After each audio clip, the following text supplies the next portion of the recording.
Good evening, Dolphins fans. Welcome to another episode of On the FinSide with Kat and Paul.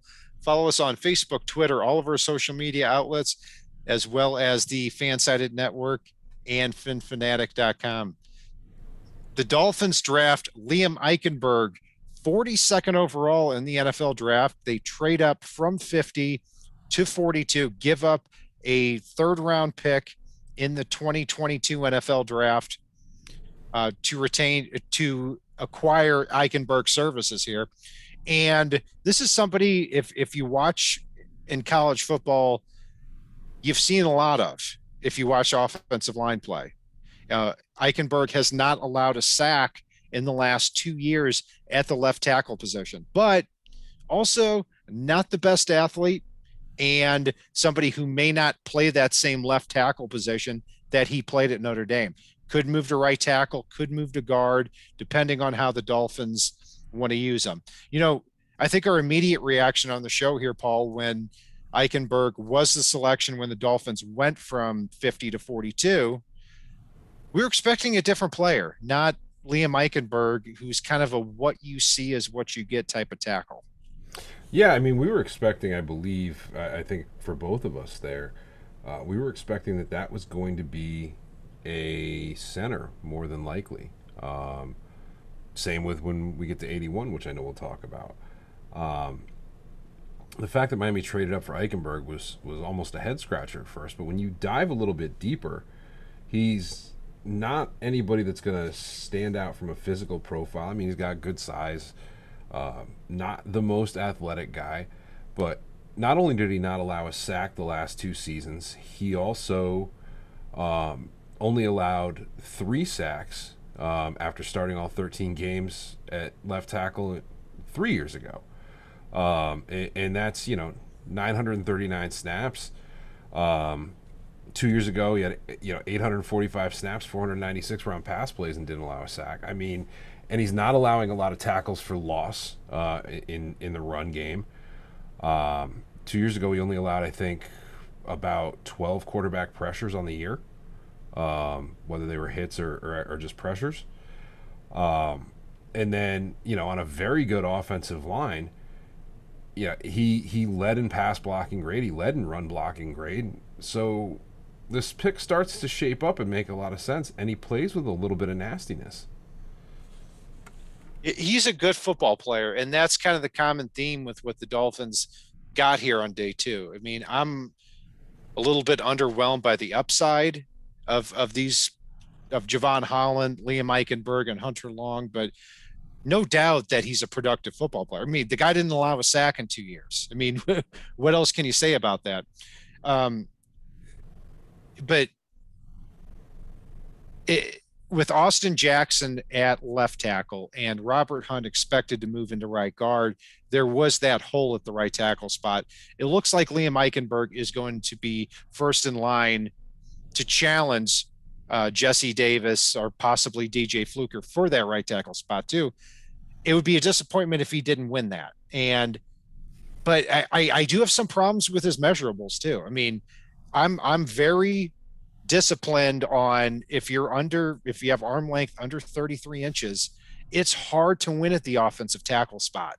And Liam Eichenberg, his arms are under even 32 and a half. It's hard to win consistently with that. He also had 33 bench reps, which means he's, got that strength too. My fear is that Robert Hunt and Liam Eichenberg are better fits at the offensive guard spot, and the Dolphins are still long term looking for an offensive tackle. I don't think they are. I mean, the biggest measurables for me when it comes to Eichenberg is, I know you said it's hard to do those things. Notre Dame played against top competition in college, and they played against a lot of teams with some very good players that went pro. And you've got Eichenberg there not allowing pressures, throwing down decent run grades. They're able to run off him in space out there at the tackle spot. And I'm not necessarily worried about his ability to perform on game days. I think he comes in as a shaped up product. I think he's going to win this. I mean, I think the starting job's almost his to lose already. It's Does he blow you away with his measurables? No, but he, he can have 15-inch arms if he's not allowing pressures and he's allowing them to run. And the fact that he does that, I'm good with him, even though it wasn't the pick that I would have made yet again. I mean, this is the curse. You and I talked about it off air of going BPA, even if it's not necessarily the position of need. Because you can make an argument that the Dolphins had definitely 4 starting caliber linemen questionable on the 5th, and it wasn't at tackle. Yeah, I view him as a high floor type of guy because in one comparison I really liked was from Lance Zierlein from NFL.com, and that's Justin Pugh because Justin Pugh is a first round pick back in 2013 of the Giants and was drafted as a tackle, but was moved all around the offensive line and was a very valuable player until injuries started to hit. That's how I view Liam Eichenberg, where the odds of him failing out of the league or not being a productive starter in the NFL are basically zero because of the production, because of how he tested out week in and week out. There for that Notre Dame offensive line. Yeah, I mean, it's when you're the best player on one of the best offensive lines, there's something to say for that. I mean, and I think you're right. He does have a very high floor, and for me with that at the tackle spot, that's all you can ask for, and especially when he brings a nasty attitude with it out on the field. Yeah, and when the trade up happened, like you said, we thought that it was going to be for a center. Creed Humphrey ended up actually going as one of the last picks in round 2. Quinn Miners, one of the last picks in round 3. So, the league has really spoken about how they value offensive tackles compared to centers. And the league speaks about that every year when you take a look at the offensive tackle position. I mean, a decent offensive tackle, even a right tackle who's middle of the pack, is probably going to get 10 to 12 a year, where that is typically what the highest paid center gets.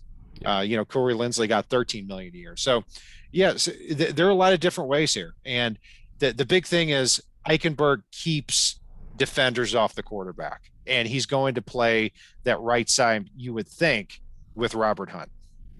I'm 99% sure he's going to be the starter at right tackle when we open the year. Not move into that role, but be the starter when we open the year. And that leaves Jesse Davis and DJ Fluker as those rotational players behind the other 4 non-center offensive linemen here. Yeah, I mean, there were some other players I would have preferred there at 42, and I wish the Dolphins hadn't traded up from 50 to 42 and kept that 3rd round pick for next year in their pocket. I would have preferred down instead of trading up and got some additional picks here in that 4th, 5th, 6th round area for tomorrow. But they still got a good football player. And when you take a look now at the Dolphins' first 4 picks, Jalen Waddle, Liam Eichenberg, Jalen Phillips, and Javon Holland, you're talking about probably 4 starters, because Javon Holland is probably going to be a nickel back here. And you could argue that the Dolphins, at least on what they drafted, solved their top 4 needs. So at least they've got bodies in there in the first 2 rounds that can address those needs. I'd say they solved 4 of their top 6 needs, however you want to stack them. I'm not sold that they've solved their need at center, and I'm not sold that they've solved whatever platoon they want to do at running back, because it's very clear at this point they want to do a platoon. The fact that the second the pick came in for Javonte, they were slamming the pick down for Javon Holland. I've got news for you. I don't believe they were actually going Javonte Williams. I think they were eyes locked on Javon Holland the whole time, especially once Denver traded in front of them, thinking they were taking a running back. And there were 8 running backs last year drafted between pick 32 and wherever Antonio Gibson was drafted. I think pick 70, somewhere around there. And the Dolphins weren't one of those teams.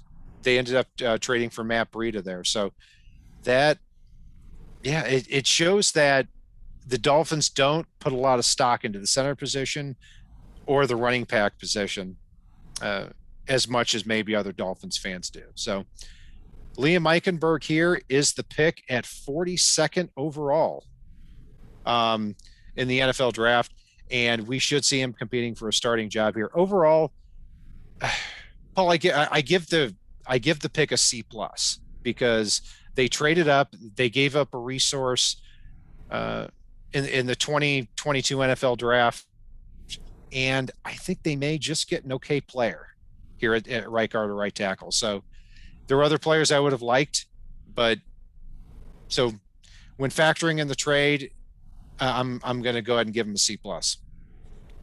I'll give the trade a D. I'll give the selection a B.